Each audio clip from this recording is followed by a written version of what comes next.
Hi, welcome to the Erin Strayer Show. We're continuing the Summer of Self-Love today with an amazing guest. Have you ever been at a crossroads and not sure which way to turn, whether you want to go straight or left? Maybe you wish that you could choose a different path, but you're not sure how to get started on that, and you really don't want to go against the grain. Our guest today knows all about doing that. I'm here with Muge Salmaner, who's a dear friend of mine. My name is Jessica Rosen. I am the guest host today in for Erin Strayer. And I'm really excited to have Muge here. She's originally from Istanbul, Turkey. She immigrated to the US when she was 24 years old to continue her academic career. She received a PhD in Middle Eastern Studies and Turkish Literature from the University of Washington in Seattle. Shortly after she graduated, she started building her online jewelry business, Bonfire Jewelry Design. She currently sells her designs on Etsy, as well as her website, and at music festivals during the summer. I'm so excited to have you here today, Muge. Hi, me too. Yes, tell us about how you started your business and how and why did you make that jump from academics to being a silversmith and a jewelry owner? Yeah, that's a deep question. It took me a lot of time and a lot of self-reflection to get here. And yes, I'm originally from Istanbul, Turkey, and I first came to US just to improve my English, although I still have an accent, but at least I have better English now. And as I was completing the English language certificates, I applied for master's and it worked out. I got into master's. And as it was finishing, I applied for PhD and it worked out.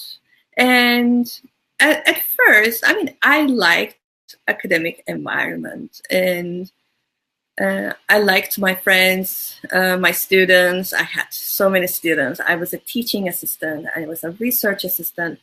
And that's the thing when you're doing PhD, it gets so expensive and you cannot, as an international student, we cannot get loans. So I had to work while I was doing this.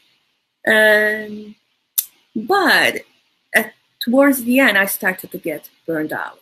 And I wanted different things in my life. And as a kid, I was always told that you got to focus on your education. And when I tried to do artsy stuff, they were like, "Oh, just pass that and focus on your education." And that's so common.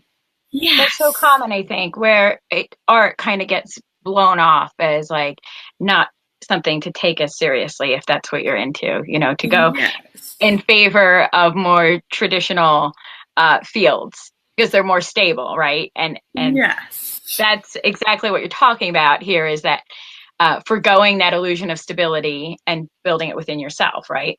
Yes. And traditionally, we are trained and taught that do what is everybody else is doing, so you will succeed in life and have a certain way of life.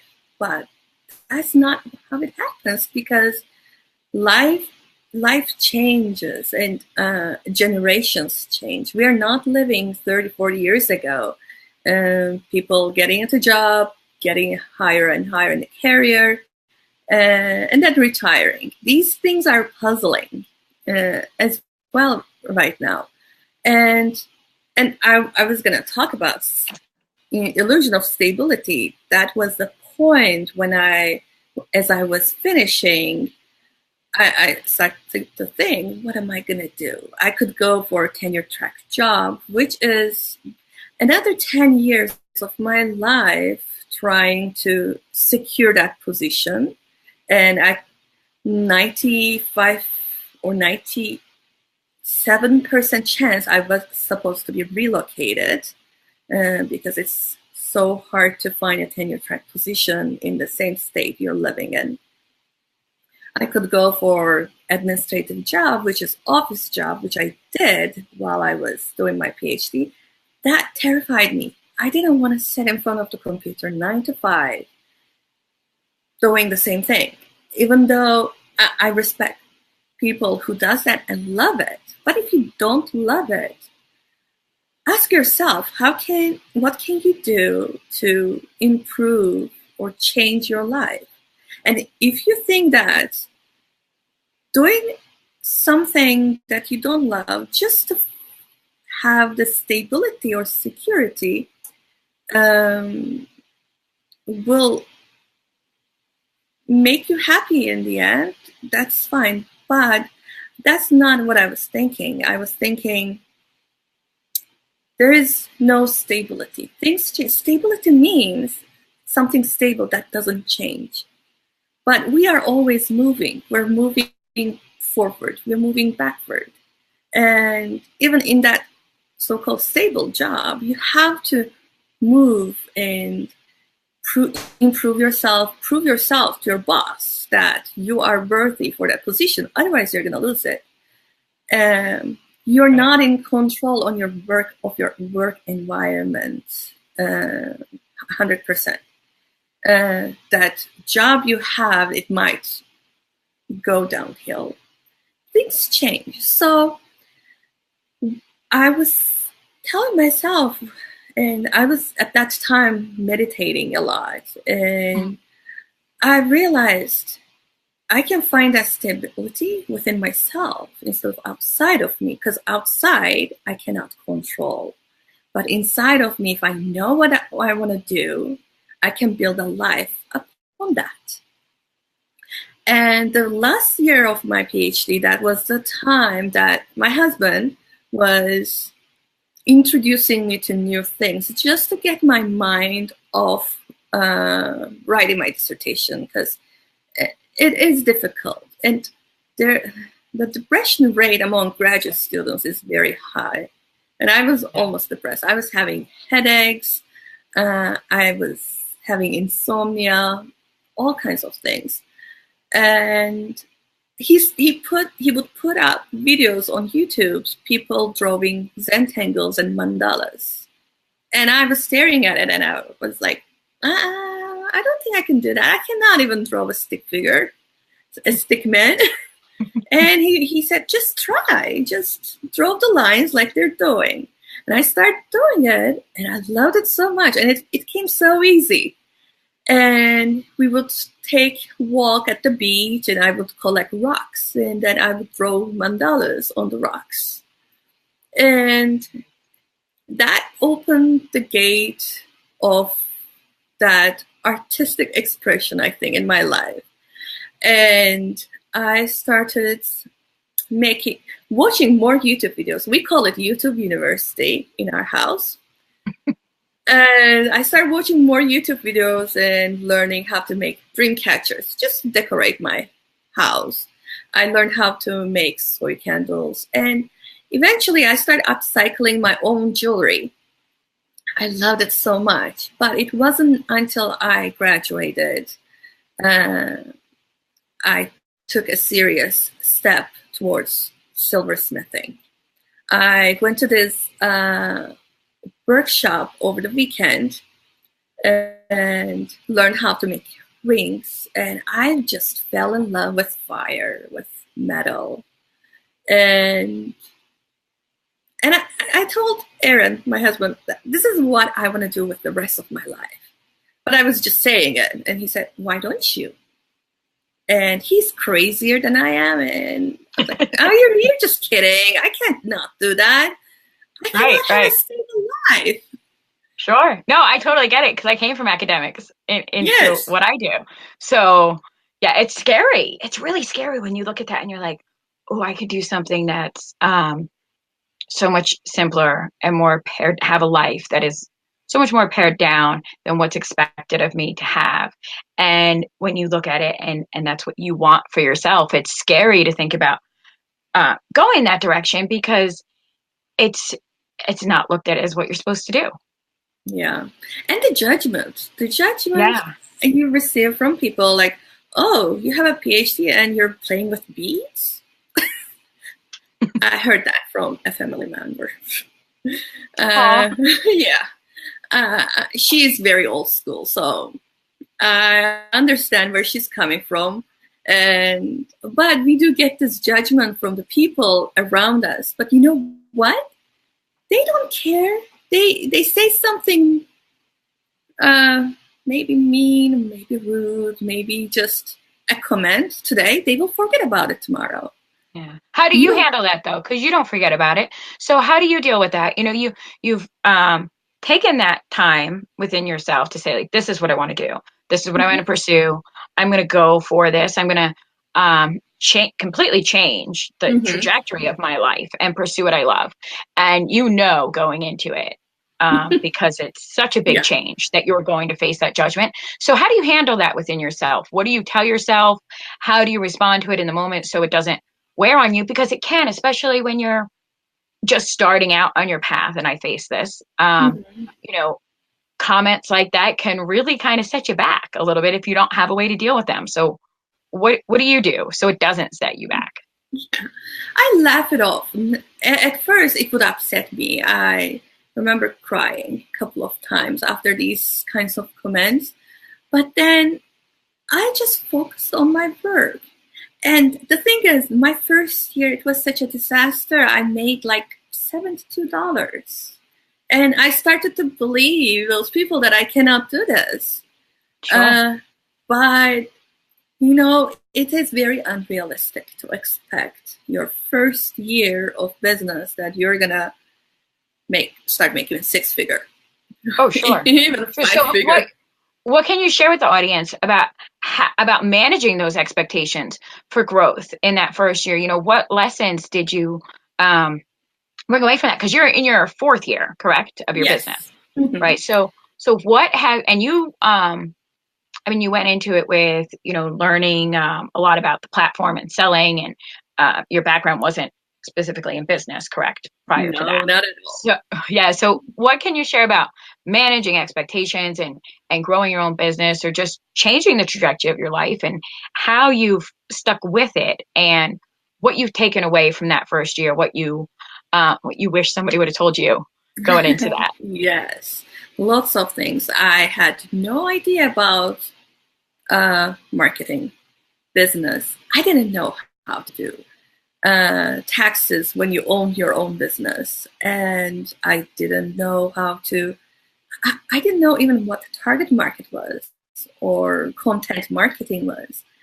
My photographs, I'm surprised now how my first buyers on Etsy bought my stuff, because my first photographs were horrible. I would put so many props.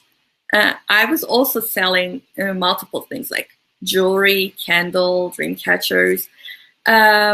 I would put so much props in my product photography that you wouldn't know what I was selling unless you read it. But it takes time to learn. I wish I knew more about social media. I wish I knew more about collaborating, not trying to do everything by myself. And that's a big part of your what you do now, right? Is collaborating. Yes. Isn't it? Yes, I collaborate with people, especially for my photographs, and photographers and models, because it's the packaging. Packaging is very important. It is as important as your product or your service. There is this example. Just Google jar of air sale on Google, and there are people buying air. But it's the packaging. It speaks to an emotion. I gave this example because I think you can sell anything, and there will be somebody who will want to buy that thing. But you just need to know how to market that, how to speak that to your audience. And you do that. Wow. I mean, you know, when I first came across your jewelry, I was like, oh, she makes this for me. This is exactly what I love, you know? So that comes through, you know, what you've learned in the last couple of years in terms of target marketing and putting that package together. And collaborating. Through. Yeah. Oh, I'm sure. And you collaborate within the people that you collaborate with come from your target market, right? Yes, they do. I only collaborate with people who want to exchange with my jewelry.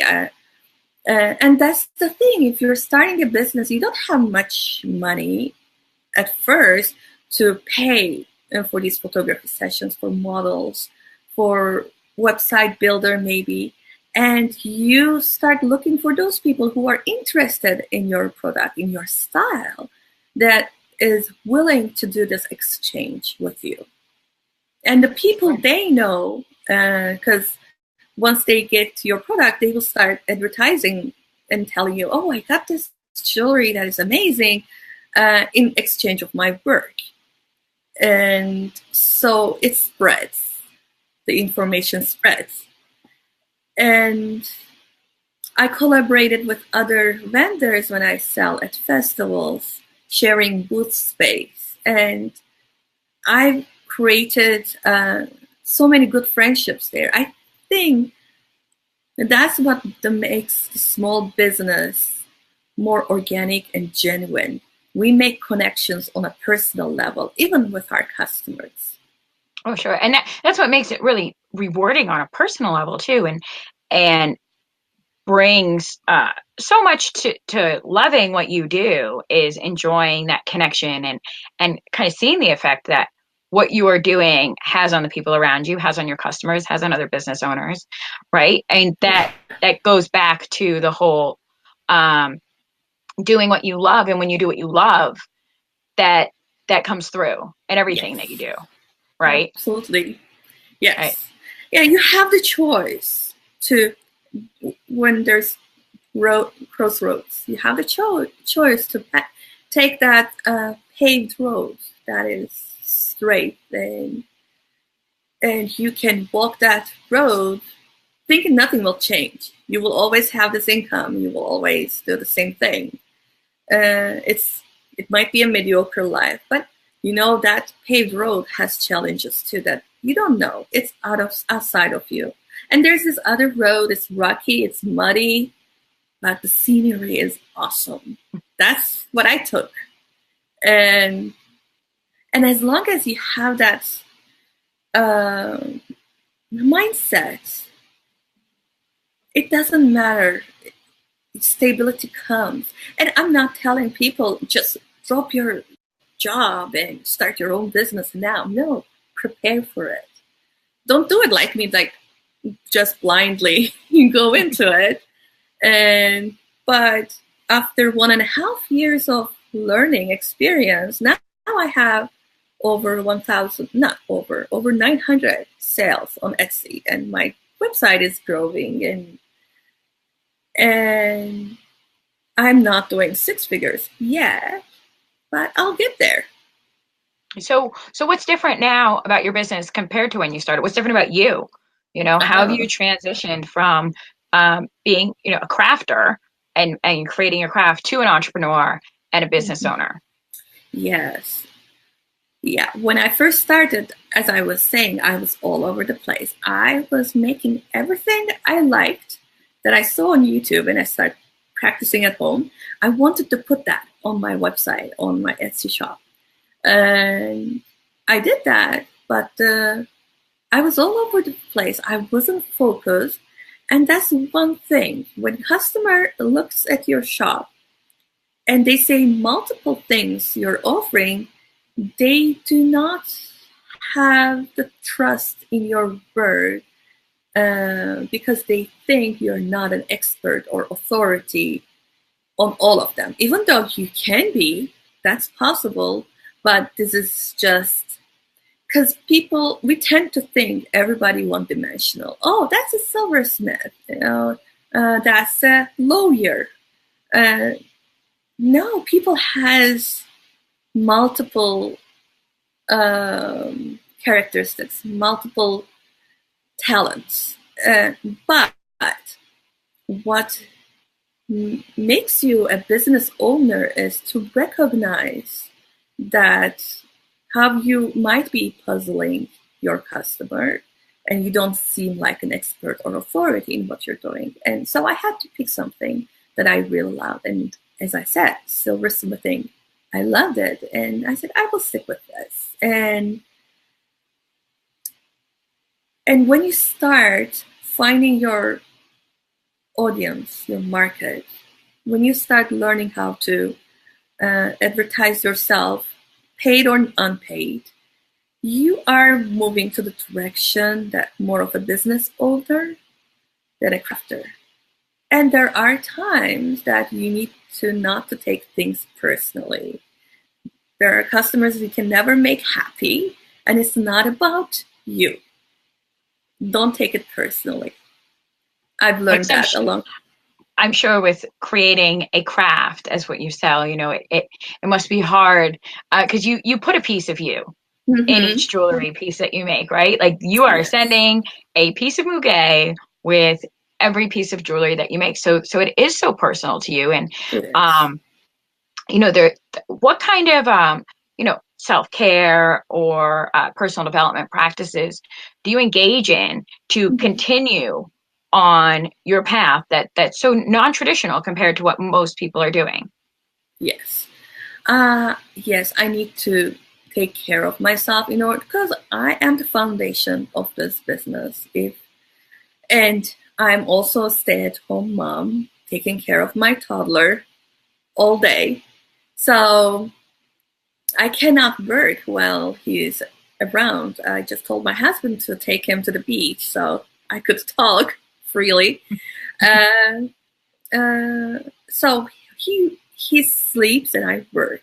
I change gears as he goes to sleep. And I do meditate.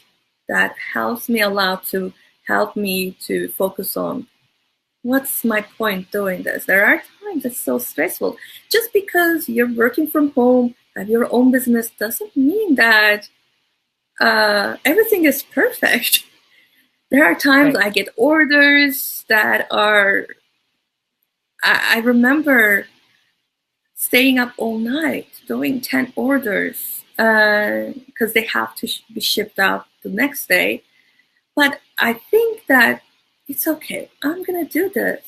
And tomorrow when my toddler takes a nap, I'm going to take the sweetest nap on earth. And I do that. It's my schedule. And it's worth it when you're doing what you love. Yes. When you take that time, it's not as emotionally draining as when you're doing it for something that, you're doing it for somebody else or because you have to. Yeah, I listen to my favorite song. That's what I do when I work too. Yeah. So, as we're winding down here, we have a few minutes left. What is there anything in particular that you want to share with the audience about that you haven't shared already, as far as finding that strength to maybe go the way that you want to go on those crossroads, but don't feel like you're going to be supported in doing that, or what are things that you have that you can look back on and say, okay, these characteristics within, these traits within myself, these qualities were what really made a difference. And that I, because I had these, I was able to continue when maybe other people wouldn't, or maybe when I wouldn't have had I not had these qualities within myself, had I not developed them. Yeah. All I can say is stick with what you want to do, what you love. And determination. Be determined. Don't get disappointed when you fail, because you will, but you will stand up. And don't afraid to get judged because you're not taking the traditional path. Because those people will forget what they say the next day. They will forget about you. They will move on with their own life, their own struggle. You are the one who's living this life, and that's your life. Just because you will get stinky eye from somebody else doesn't mean it doesn't mean anything. And prepare yourself. Yes, do not jump into it to this day, but start your plans, your action plan. Start saving money and do collaborations. I cannot emphasize this enough. And find your tribe. Those are the people, other artists, other small business people will help you. You will, because they are the ones who will understand you the best, because they're going through the same struggles as well. So yeah, find your tribe. Absolutely. Those are all great pieces of advice for anybody who's looking at switching their life in any way. So where can we find you, Muge? Where can we find you? Where can we find your jewelry? Yes, my website is www.bonfirejewelrydesign.com, and you can find me there. And on Facebook, I have a group called Bohemian Market. And if you are selling any products or services, or if you are interested in bohemian hippie style products, I created that group for all of these people to buy and sell. And of course, my stuff as well. So I put content in there. I put products, my products, other people's products. So imagine it's a real market, but online. Nice. Yeah. It is a really cool group too. I'm in there. Thank you. Yes. So you I'm not a can find crafter, but I'm in there for all the cool stuff that people share in there of their products. So, and we will put those links in the comments. And a party. There is a party, right? Right? Yes. There is a party. You are in an online vendor fair for the summer solstice, aren't you? Yes. Yes. I am going to be releasing my new collection there. And those are pretty It's gorgeous. Yeah. I've seen sneak peeks of it. It's gorgeous. Yeah. Hold on. Let me get your name away so people can see it. Hang on. It's getting covered up here. Oh, I can see. Here we go. All right, go ahead. Yeah, this is one of the new pieces I made. I love that one. That is so pretty. I know I can't wait to see the rest of the collection. So we'll put Muge's links in the comments. I forgot to say at the beginning, you guys, so share this video. I know it's over now, but share it so your friends can catch the replay. You can also comment live on the video, and you will get reminders when the Erin Strayer show is live. I'm Jessica Rosen. I'm your guest host today, and for Erin Strayer. I raise tropical roaches for sale as reptile food at the Laughing Lizard Company. So I'll put my link in there as well. I'm also a business strategist / mindset mentor. I will put my link for that and where you guys can find me if you're interested in connecting with me. So thank you so much for being here today. Erin Strayer will be back next week to host her show again. And thank you guys for sticking with us today. I hope that you learned something, and reach out to Muge or I if you have any questions for either one of us. We're both pretty accessible and really enjoy connecting with new people. So thank you so much. Thank you. Bye. Bye-bye.